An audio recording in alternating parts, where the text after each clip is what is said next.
Sup Shredders, my name is Logan aka Spiderhands, and welcome to an SP Patrons video that I'm making for Jacob as part of their custom monthly music review. And if we switch over to here, we have ourselves a track on the screen from Liturgy titled, well, this track is titled Glory Bronze. If I'm not mistaken, Glory Bronze is off of the album titled Aesthetica. We'll put that up on the screen here, and we're going to listen through this track from start till finish, and we're going to hear what we think. Let's go, let's do it.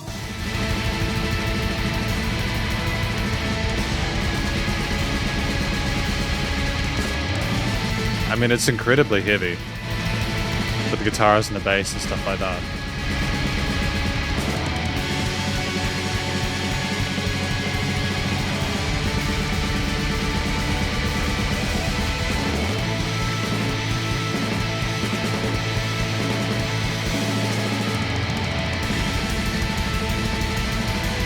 I mean, that drummer is phenomenal.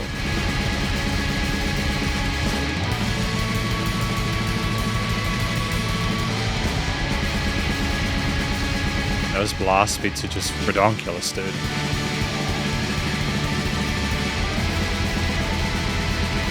There's a major feel to it, which is super trippy.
I mean, the tremolo guitar parts here, these harmonies are so clean.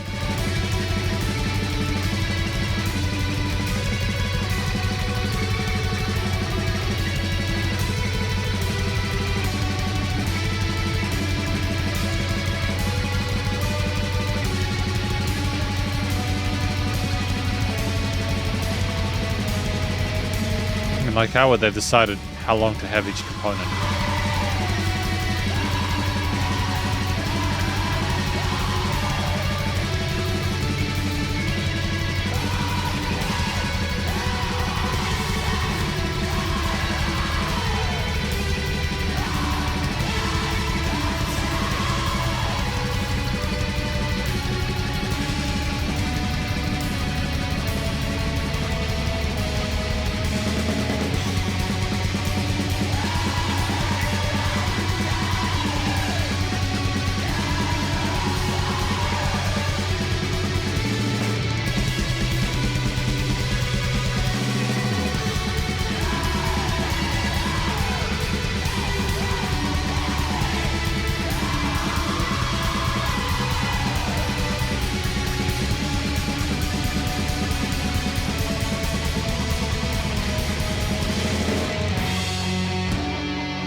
Just instant adjustment of dynamics here. We're going this half-time speed.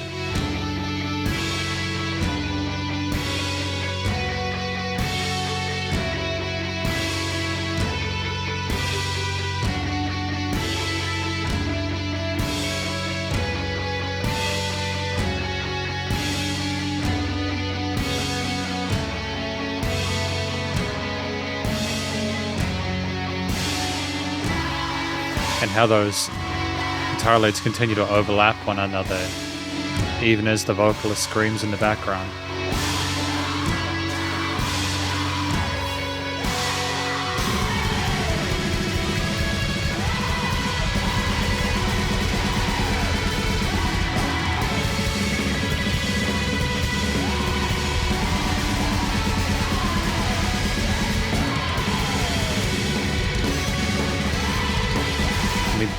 It's effectively a drum solo at this point, isn't it?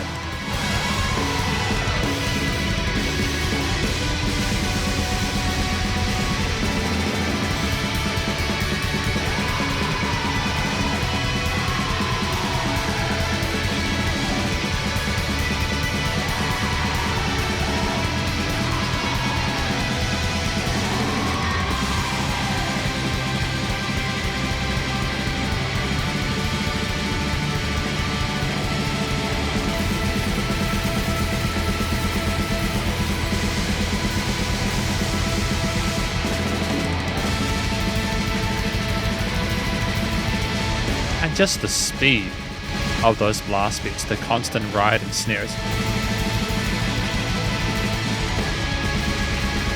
I mean, it's ferocious.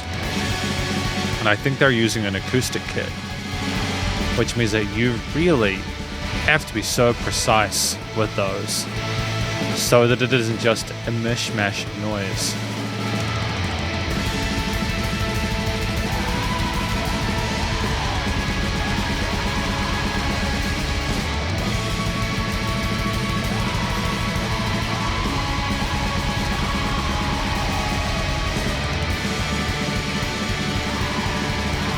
But it's moving between those 32nd to 64th snare parts after the blast beats, which really does elevate this track in regards to the percussive elements.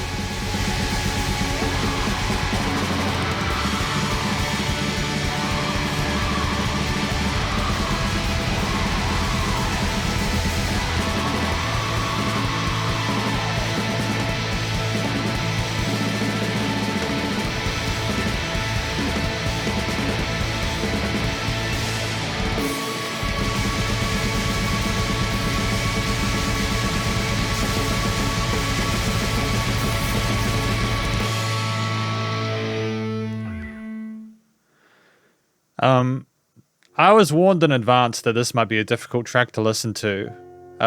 When I was a teenager, I grew up listening to tracks that were from a lot of black metal bands from Europe and stuff like that, all the way through like the 90s kind of stuff there, and it sounded like it was recorded in a bathroom with chainsaws. I understand they're trying to go for a specific aesthetic in this, and I feel like if they were trying to go for that black metal kind of handle on it, I think that it was a smart move. We're going to talk about this track more in the conclusion. Now, just before we go into the conclusion, I just wanted to have a quick read through the lyrics here so that I could understand how this song what was it about. Gashed shoulders and crippling loins or crippled loins, huge steampunk boulders nestling between dark khaki knees. Huge steampunk boulders nestling between cargo. Eyes on the horizon on the Oasis siren. I'm not sure what this is meant to insinuate. I assume that this is about human connection, these first four parts, and we're looking for like a better future as things circle ahead, waiting for the destruction to commence. I'm assuming lines like "flush your eyes with crime and hoard up all the rebels" is saying that, you know, as you try to establish that human connection with the understanding that you want a better future, things are going to get destroyed and you're going to take as much as you can. Glory bronze. As the blood of God bursts the veins of time, giving you avatar kiss, and abyss splits out another abyss. I think I kind of understand what we've got here, but we're going to talk about it more in the conclusion. Because welcome to the conclusion of my review of this track from an act named Liturgy, titled Glory Bronze off of the Aesthetica album. Now, what do I think this track is about?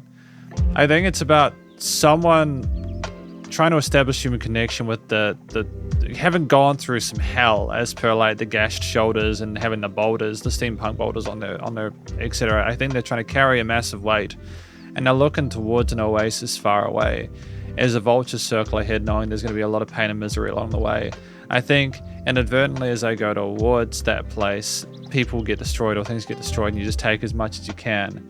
And it's kind of almost saying that, like, because of the actions there to get closer to your best sort of ideal, there's a lot more destruction that follows that, and inevitably what will happen is that another abyss will soon be spit out of that circle, that gap that you've left. I think that's kind of what the track is about. I could be wrong, but I think that it's definitely an interesting piece. And quite honestly, I feel like I benefited out of listening through it. I think that Glory Bonds by Liturgy is a track that does so much to try to obfuscate the story. I mean, like, just the heavy reverbs on those black metalish kind of shrieks and screams in the background. They kind of almost make you think it's the cries of a madman. Like, they're losing their faith in their actual permeability in this world. Like, they're not even there anymore. You're just kind of losing yourself in your own mind. And those screams are behind all of the chaos that's sown in front of it. And so you hear that style and you understand how aggressive it is. And it's trying to couple an intensity relative to the guitars, bass, and drums that are throughout this track, you know. There are some moments of respite, but like most of the time it's full bore, kind of smashing you in the face. It's really quite powerful music. I think that in this track you needed the vocals to have a texture, as I don't know if trying to tell a story on top of everything else would have necessarily made the experience better. I'm glad that I had the opportunity to listen through this track and to hear an alternative way of doing vocals where it isn't just predominantly for that more traditional kind of focus. I appreciate the fact that at 6 minutes 45, there is both so much of the similar, but also so much to appreciate without it overstaying its welcome. And that's a very difficult thing to get a balance on, because especially in a song where things are so full on for most of it, you have the guitars, the twin guitars, either harmonizing with tremolo picked lead parts, or there are some bar chords which are furiously strummed. And you have that for most of it. You have the bass and the low end following the root notes of those. Try not to poke its nose out too much. You have some slowdowns occasionally, such as I think in the second half, where like things go to a halftime piece and like the drums come down for that as well. We'll get to the drums in a moment because they're absolutely just mind blowing. But I just feel like there is a major tonality to the guitar riffs that is sort of transcendent. A lot of the time you'll have a minor feel to it, but it's almost like we are celebrating the glory of that bronze. It's a kind of a sort of almost a triumphant state there, with a constant sort of middling going up and then coming back down, but never going too dire. And it's not something you hear often with this style of music or that kind of way of playing, which sort of infers almost that we're becoming a bit manic, if anything else. And I kind of appreciate that the guitars alone can suggest that. It's the drums as well that I think are the icing on the cake, ironically, considering that they're one of the most fundamental components. It's just so intense. It's just blast beats, consistent going between cymbals like hi-hats and snares, da da da da da da da da, for vast majority of it. There are some rolls and sort of like, which as a drummer I can appreciate the scale and what we're trying to accomplish here. It's incredibly technical. Like they're a wonderfully proficient percussionist, and they should be commended. They should be lauded for what they've been able to sort of do with this track, because there is 1,001 situations where playing the drums like this would not suit a song. But this is one of the few genres and situations where I feel as if having that oomph there for like 110% of it was just absolutely what we needed there. I'm glad we had that break just to kind of get things to come down a little bit. But I also think if it had too much variation, it would have just seemed like the guitars were almost a little bit superfluous at the speed that they were being played. So I'm glad that there was a sense of rhythmic unison between the rhythm guitar parts and lead harmonies with the tremolos and the drums there, with a variety of different sort of blast beatish kind of kick snare parts there, the double kick, but also these sort of tom fills that go they were 16 and 30 seconds. You don't really hear 30 seconds too much, especially not most of the time, but we had that here. It was trying to overwhelm you, overwhelm the senses. Again, I think almost to sort of like make things a little bit sort of transcendent in regards to the experience of it being sort of black metalish but major. And I think when you sort of remove yourself from the actual way the instruments were played and sort of look at the overall harmonies and concept here, I think the major key that this is in, with those triads not being extended a lot of the time. You go between the notes within the first 5 of the scale before the extensions, but it's like done in a way where it just seems like it's trying to be caring, but it's just so heavy outside of that. And I think that's kind of what makes this track so unique. I haven't really heard many songs where they get away with playing with a major key in a genre like this where it makes sort of sense, and I think this one did. And I think that if you'd had the vocals too clear in the mix, it almost would have been like 3 different things we were trying to comprehend at the same time. So having them as more of a kind of a paddish layer and just having 2 sort of main bits was dope. It was really cool. The vocals, the way they were done, kind of mixed into the ether. So it was just really smart. It's really smart music. I enjoyed the way that it was, mixed, mastered, recorded. The studio production was tight. I like, again, the vocals they had like heavy reverb chains on them, so they kind of faded and were misty, and kind of like in the background, the guitars, drums, and they weren't overproduced. The instruments, they were nicely niched around a frequency spectrum and a stereo field, no weird resonant frequencies. The music surrounded you in the headphones. There was dynamic range to this, despite how incredibly loud it was, but it also wasn't pumping. Like the compression and limiting was handled, and yeah, it's just a wonderful piece of music from Liturgy. This track titled Glory Bronze off of the Aesthetica album. Aesthetic Aesthetica? Yeah, Aesthetica. I just realized I've been looking at it and maybe didn't sort of double check how you say it. Aesthetica. Aesthetica. Aesthetica. I don't know how to say it. But anyways, thank you very much for watching my review of this track from Liturgy titled Glory Bonds. Hopefully you enjoyed it. If you did, please do go show them some love via their various social medias and Spotify page, and stay cool and stay safe. And please remember to support your local musicians and artists at this point in time, as they need the help more than ever with all the crazy stuff going on in the world. And I will catch you in the next SP Patrons video. Spiderhands out.